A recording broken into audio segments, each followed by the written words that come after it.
2000 سال پیچھے چلے جائیں، فرعون دنیا کا واحد انسان ہے جس نے کہا انا ربکم الاعلی، میں سب سے بڑا رب ہوں، اور اپنے آپ کے رب ہونے کا دعویٰ انسانوں میں صرف فرعون کا ہے۔ اس کی باندی مسلمان ہو گئی، موسیٰ علیہ السلام کا کلمہ پڑھ لیا، ایمان چھپتا نہیں، وہ پتہ چل گیا، فرعون نے اس کو پکڑوایا۔ اس کی 2 بچیاں، ایک دودھ پیتی ایک ساتھ چلتی، اور اس نے اپنے دربار میں کڑاہ میں تیل ڈلوایا، نیچے آگ لگوائی، تیل ابلنے لگا۔ جب وہ پوری طاقت سے ابلنے لگا تو اس نے فرعون نے اس عورت سے، اس باندی سے کہا یہ آگ تیرے سامنے ہے، جلتا ہوا تیل، موسیٰ کے رب کو مانے گی تو پہلے تیری بچیوں کو جلاؤں گا پھر تجھے جلاؤں گا، اور اگر مجھے رب مانے گی تو تیرے گھر کو سونے چاندی سے بنا دوں گا، تیرے گھر کو سونے چاندی سے بھر دوں گا۔ اللہ کا پا لینا یہ میری آپ سب کی معراج ہے، اور اللہ کو کھو دینا میرے آپ سب کے لیے ہلاکت اور تباہی ہے۔ سنو سنو اس نے کیا کہا۔ اللہ نے اپنی محبت کو ماں سے تشبیہ دی ہے، باپ سے نہیں دی، اور چھوٹا بچہ زیادہ ممتا کو لیتا ہے۔ وہ کہنے لگی فرعون یہ تو میری 2 ہیں، میری 100 ہوتی تو اللہ کے نام پہ آج میں قربان کر دیتی۔ فَقْضِ مَا أَنْتَ قَاضٍ، کر جو تجھے کرنا ہے۔ تو پاگل ہو گیا، غصے میں کہنے لگا اس کی بڑی بیٹی کو ڈال دو۔ تو انہوں نے اس کو یوں ٹانگوں سے پکڑا، اور وہ چیختی چلاتی ہوئی تھی۔ ماں کا ایک بول اس کی جان بچا سکتا تھا، اور پھر گھر جا کے توبہ کر لیتی۔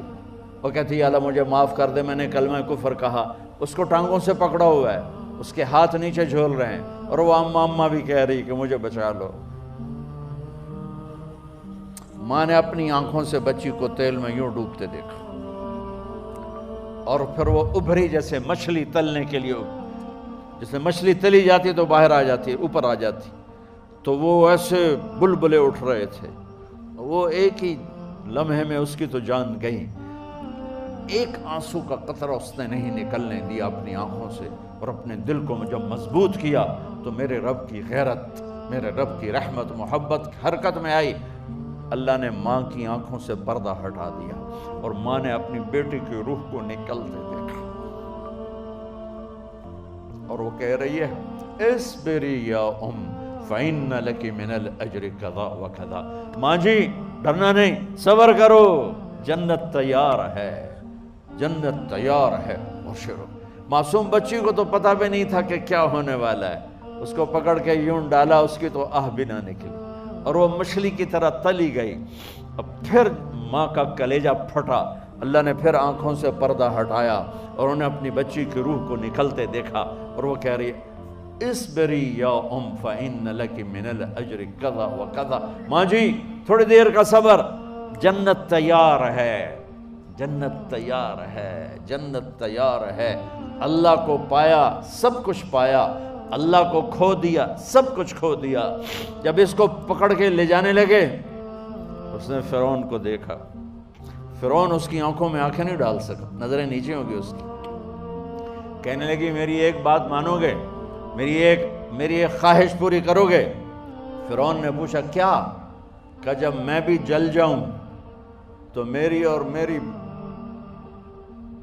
بچیوں کی ہڈیوں کو اکٹھے دفن کرنا، باہر پھینک نہ دینا، دفنا دینا۔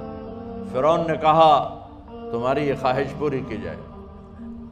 انہوں نے کہا پیچھے ہٹ جاؤ، میں نے اللہ کو جان دینی ہے، مجھے دھکا دینے کی ضرورت نہیں ہے، میں اپنے اللہ سے ملنے جا رہا ہوں۔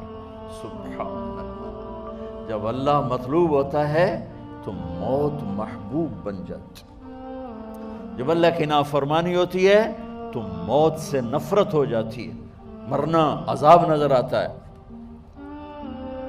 وہ چھلانگ مار گئی، اللہ اکبر کا نعرہ لگاتی ہوئی، ہڈیاں ادھڑ گئیں، گوشت ادھڑ گیا، ہڈیاں باقی رہ گئیں۔ فرعون نے کہا ایک ہی جگہ ڈال دو، سب کو دفن کر دو۔ دفن 2000 سال کے بعد، بچوں بچیوں 2000 سال کے بعد، موسیٰ علیہ السلام کے 2000 سال کے بعد جناب رسول اللہ صلی اللہ علیہ وسلم دنیا میں تشریف لائے۔ 40 سال کی عمر میں نبوت ملی، 50 سال کی عمر میں معراج ہوا، 2050 سال کے بعد میرے نبی کی سواری بیت المقدس جا رہی ہے، اور بیت المقدس پر جب وہ اوپر پہنچے ہیں تو مصر وہاں سے قریب ہو جاتا ہے۔ جب وہ اترنے لگے تو میرے نبی نے کہا، جبریل جنت کی خوشبو آ رہی ہے، جبریل جنت کی خوشبو آ رہی ہے۔ کہاں سے آ رہی ہے؟ ابھی تو جنت اوپر ہے، ابھی تو اوپر جانا ہے، تو یہ زمین سے جنت کی خوشبو کیا آ رہی ہے؟ تو جبریل نے عرض کی، یا رسول اللہ، فرعون کی ایک باندی تھی جو اللہ سے سودا کر گئی جان کا اور اپنی بچیوں کا، اس کی بچیوں کی ہڈیوں کو جہاں دفن کیا گیا ہے، یہ خوشبو جس دن انہیں دفن کیا تھا اس دن سے لے کر آج تک یہ خوشبو آ رہی ہے، اور یہ قیامت تک آتی رہے گی۔ اللہ اپنے نام پہ قربان ہونے والوں کی یوں قیمت لگاتا ہے، پہلے اپنی منزل طے کرو، پہلے اپنی منزل طے کرو، پہلے اپنی منزل طے کرو کہ مجھے اپنی زندگی کی سے لینا کیا ہے۔ مجھے اللہ کو پانا ہے، مجھے اللہ کو پانا ہے۔ میں نے اللہ کی قسم، اگر اللہ راضی ہے تو پھر موت سے بڑھ کر کوئی تحفہ نہیں، اس سے بڑھ کر کوئی خوبصورت پیغام نہیں، اور اگر اللہ ناراض ہے تو موت سے خوفناک کوئی پیغام نہیں۔